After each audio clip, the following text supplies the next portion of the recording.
Deus abençoe a sua vida, mais um dia e esse privilégio de ler mais 6 salmos. Hoje vamos ler do Salmo 61 ao Salmo 66. Salmo 61, Salmo de Davi. Qual é o propósito de Davi ao escrever esse salmo? É pedir a proteção e o refúgio de Deus em tempos de dificuldade. O assunto principal é oração por segurança e refúgio em Deus. Davi começa assim: ouve meu clamor, ó Deus, atenta para a minha oração. Então Davi começa aqui clamando a Deus e pedindo ajuda. O verso 2, ele diz assim: desde os confins da terra eu clamo a ti, com o coração abatido, põe-me a salvo na rocha mais alta do que eu. Pastor, tem uma rocha mais alta? Tem. Ela tem um nome: Jesus Cristo. Quando Jesus fala sobre a casa, ele diz: a casa precisa ser edificada sobre a rocha. Porque quando ela é edificada sobre a areia, vem vento, vem tempestade, vem água e ela cai. Mas se ela estiver sobre a rocha, e Davi, de uma forma aqui profética, está dizendo: me coloca numa rocha maior do que eu. Você pode estar nessa rocha. Se você abrir o seu coração, convidar, confessar Jesus, Deus te coloca sobre a rocha e os seus pés não vão se desviar. Davi continua nesse Salmo 61, expressando sua confiança em Deus como refúgio e torre forte contra o seu inimigo. Ele continua dizendo que, e Davi é um pedido, ele faz um pedido para habitar para sempre na tenda de Deus e se refugiar à sombra das tuas asas. Olha o verso 4, para sempre anseio habitar na sua tenda e refugiar-me no abrigo das suas asas. Davi já havia falado anteriormente sobre, em outros salmos, e nós vimos isso aqui, que ele estava na sombra das asas de Deus, nesse lugar de refúgio. E aí o verso 5, pois ouviste os meus votos. Gente, Davi, ele cita tanto sobre essa questão dos votos. Eu lembro do meu primeiro pastor, que ele me ensinou assim: se você tem pressa de uma resposta de Deus, faça um voto. Mas eu volto a te ensinar: se você vai fazer um voto com Deus, cumpra o seu voto. Cumpra o seu voto. Davi, ele termina este salmo com voto de louvor e fidelidade. Então ele fala do voto, né? E ele termina dizendo assim no verso 8: então sempre cantarei louvores ao teu nome, cumprindo os meus votos a cada dia. Vamos para o Salmo 62, também um salmo de Davi, também um salmo davídico. E Davi expressa aqui, e este é o propósito, confiança em Deus como a única fonte de salvação e refúgio da sua vida. Então o assunto principal é uma confiança total em Deus. Deixa eu te perguntar: até que ponto você confia em Deus? Davi aqui nesse salmo, Salmo 62, ele está nos mostrando a sua confiança total em Deus. Davi declara aqui que a sua alma, ela descansa somente em Deus. Verso 1, a minha alma descansa somente em Deus. Dele vem a minha salvação. Somente em Deus. Não tem plano B. Não tem uma outra opção. É Deus e somente Deus. Ele continua, e aí ele exorta o povo a confiar em Deus. E em todos os tempos, derramar os seus corações diante de Deus. Davi vai enfatizar aqui a transitoriedade das riquezas e o poder humano, contrastando isso com a força e a misericórdia de Deus. Olha o verso 9. Os homens de origem humilde não passam de um sopro, os de origem importante não passam de mentira. Pesados na balança, juntos não chegam ao peso de um sopro. Não confie na extorsão, nem ponha esperança em bens roubados. Se as suas riquezas aumentam, não ponham nelas o coração. Interessante, olha aqui. Se a sua riqueza aumente, não ponha nela o seu coração. Essa mesma expressão Paulo vai falar quando ele escreve para o seu filho Timóteo, o seu discípulo Timóteo. E aí ele continua dizendo assim, ó, uma vez, verso 10, uma vez Deus falou, duas vezes eu ouvi, que o poder pertence a Deus. Contigo também, Senhor, está a fidelidade. É certo que retribuirá a cada um conforme o seu procedimento. O que ele está dizendo é, o que você vai plantar é o que você vai colher e não tem como fugir disso. Vamos para o Salmo 63, também Salmo de Davi. Davi, ele vai escrever este salmo quando ele estava no deserto de Judá. O propósito é expressar um profundo anseio pela presença de Deus. Um anseio pela presença de Deus. Eu gosto muito do Salmo 63, porque o assunto principal aqui é a sede de Deus. O assunto principal é a alegria em sua presença. Davi, ele começa declarando assim, ó Deus, tu és o meu Deus, eu te busco intensamente, a minha alma tem sede de ti, todo o meu ser, olha o que ele diz, todo o meu ser anseia por ti, numa terra seca, exausta e sem água. Davi vai lembrar aqui, às vezes, que ele contemplou a glória de Deus no santuário. E ele louva a sua fidelidade. Do verso 2 ao 5, ele está mostrando isso. Então ele começa o verso 2, quero contemplar-te no santuário. O verso 5, a minha alma ficará satisfeita, como quando tem rico banquete com os lábios jubilosos, a minha boca te louvará. Então Davi está no deserto e sentindo saudade de estar no santuário. Eu me lembro muito no período da pandemia, quando a igreja estava fechada. A saudade, o anseio de estar ali junto com os irmãos, aquela atmosfera de louvor. Eu entendo muito Davi, este anseio. E Davi, ele vai expressar também aqui do verso 7 ao 11, a sua confiança de que Deus o ajudará e que seus inimigos será derrotado.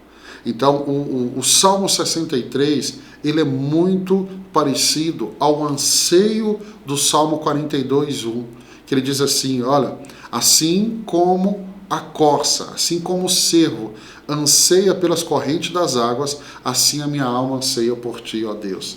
E se você lembrar, quando eu comentei aqui sobre o Salmo 42, ali para a corça é muito mais do que a sede. Era uma questão de sobrevivência. Por isso que ela ansiava pelas correntes das águas. Então o Salmo 63 nos ensina a buscar a presença de Deus. E meu irmão, não tem nada mais importante. Como Moisés, você precisa fazer essa declaração. Moisés, ele declarou, se a tua presença não for comigo, for para onde? Para a terra prometida, a terra que mana leite e mel. Moisés declarou, se a tua presença não for comigo, eu prefiro ficar no deserto. Eu prefiro estar numa terra seca e árida, mas ter a tua presença, do que estar numa terra que mana leite e mel e não ter a tua presença. Não tem nada, eu volto a dizer, não tem nada mais importante do que a presença de Deus. Vamos para o Salmo 64. Salmo 64, também o Salmo de Davi. Neste Salmo, Davi vai pedir a proteção de Deus contra os seus inimigos e contra os seus traumas. As suas tramas, não traumas, mas as suas tramas. Porque este Salmo 64, Davi, ele entende que os inimigos estão tramando contra ele. Davi aqui, ele vai pedir no verso 1, que Deus o proteja do inimigo. Ouve-me, ó Deus, quando faço a minha queixa. Protege a minha vida do inimigo ameaçador.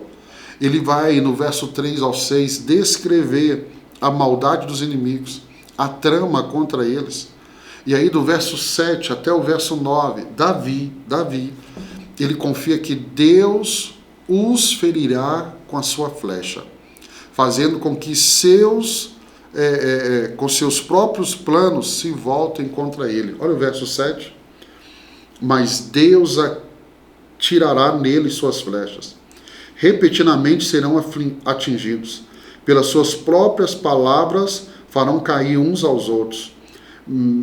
Menearão a cabeça e zombarão deles todos os que os virem. Todos os homens temerão e proclamarão as obras de Deus, refletindo no que ele fez. Pastor, essa oração de Davi tem sentido? Muito sentido. Porque nós vamos ver, e nós lemos aqui primeiro, a Reis, 2 Reis, 1 Samuel, 2 Samuel, 1 e 2 Crônicas, nós vimos quantas vezes Deus utilizou daquilo que o inimigo estava planejando contra Israel para se voltar contra eles próprios. Então eu e você podemos orar assim.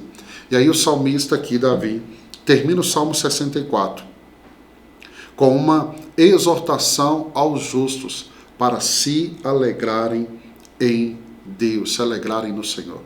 Então Davi está falando de um momento de uma ameaça, das tramas do inimigo, mas ele termina dizendo para mim e para você, verso 10, alegrem-se os justos no Senhor e nele busquem refúgio. Congratulem-se todos os retos de coração. Então Davi nos chama a nos alegrar. Não tem como não se lembrar da carta do apóstolo Paulo aos Filipenses. Paulo escreve essa carta da prisão, do corredor da morte, e ela é considerada como a carta da alegria, porque Paulo vai dizer várias vezes, alegre-se no Senhor. E em alguns momentos ele vai dizer, alegre-se comigo. Então, em meio à dificuldade, eu aprendo com Davi, eu aprendo com Paulo, podemos nos alegrar. E sabe por que nós nos alegramos? Até mesmo em meio à dor, porque a Bíblia diz que na presença de Deus até a tristeza salta de alegria, porque nós confiamos no Deus que nós servimos. Vamos para o Salmo 65. O Salmo 65, também Salmo de Davi. E Davi, ele escreve esse Salmo com o propósito de louvar a Deus por suas bênçãos na natureza e na colheita. E aí, o assunto principal é o louvor a Deus por suas bênçãos abundantes. Davi, ele começa este salmo louvando a Deus.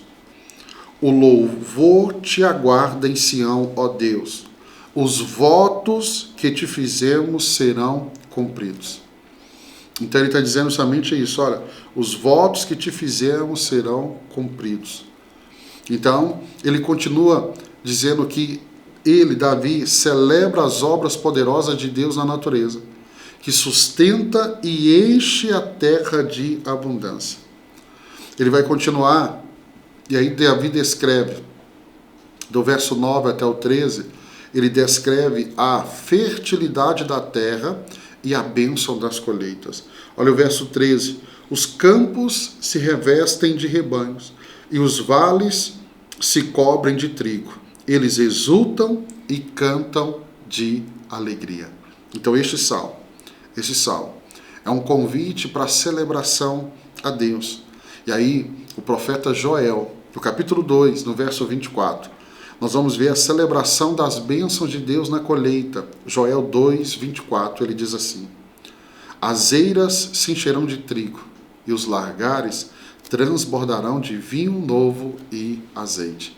Eu quero declarar sobre a sua vida, ei, seus celeiros vão transbordar. Está chegando uma grande colheita sobre a sua vida. Vamos para o Salmo 66 e terminar hoje, a nossa leitura de hoje. O Salmo 66, nós não temos um autor definido aqui, é um anônimo, mas o propósito, louvar a Deus por suas obras maravilhosas e o seu livramento. Então o que temos aqui, o assunto principal são ações de graças pelas maravilhas e libertação de Deus. Aclame a Deus, povos de toda a terra. Cantem louvores ao seu glorioso nome. Louvemo-nos gloriosamente. Então o salmo começa com um chamado universal para louvor a Deus por suas obras tremendas. E do verso 5 ao 7, o salmista aqui, ele lembra as maravilhas de Deus ao libertar Israel do Egito e conduzi-los através do mar. Lembre lá em Êxodo que o mar se abriu, Israel passou a seco. Então é essa lembrança. E aí o salmista vai nos exortar aqui no versos 8 ao 12, a exortar todos a temerem a Deus e reconhecerem as suas obras. Reconhecerem as suas obras. Parece algo simples, mas quantas vezes nós estamos no automático e nós não reconhecemos aquilo que Deus está fazendo na nossa vida, os livramentos, o cuidado, a provisão, tudo que Deus tem feito. E aí ele vai terminar e ele compartilha um testemunho pessoal de como Deus ouviu a oração e o livrou. Então este salmo vem um testemunho pessoal dizendo, cara, Deus fez. E em nome de Jesus, que todos olharem para a sua vida possam ver na sua vida um testemunho tão lindo do que Deus tem feito. O Salmo 66, ele é um convite para louvar a Deus por suas maravilhas. E aí eu me lembro de Josué, diante de um grande desafio. Ele convida o povo, ele convida a nação de Israel a se santificar. E ele diz, olha, santificai-vos, porque amanhã o Senhor fará maravilhas no nosso meio. Ei, eu quero declarar, você vai ver maravilhas sendo realizadas na sua vida. Então te abençoo e oro em nome de Jesus, para que você continue caminhando com essa fome, com essa sede. Hoje nós terminamos de ler o Salmo 61 ao Salmo 66. Mais 6 capítulos. Permanece. Eu espero que você esteja sendo edificado, eu espero que você esteja crescendo. Tem sido uma honra e um prazer estar aqui, trazendo todo dia uma porção da Palavra de Deus ao seu coração. Deus te abençoe. Se Deus permitir, eu te encontro aqui amanhã para mais 6 salmos. Deus abençoe.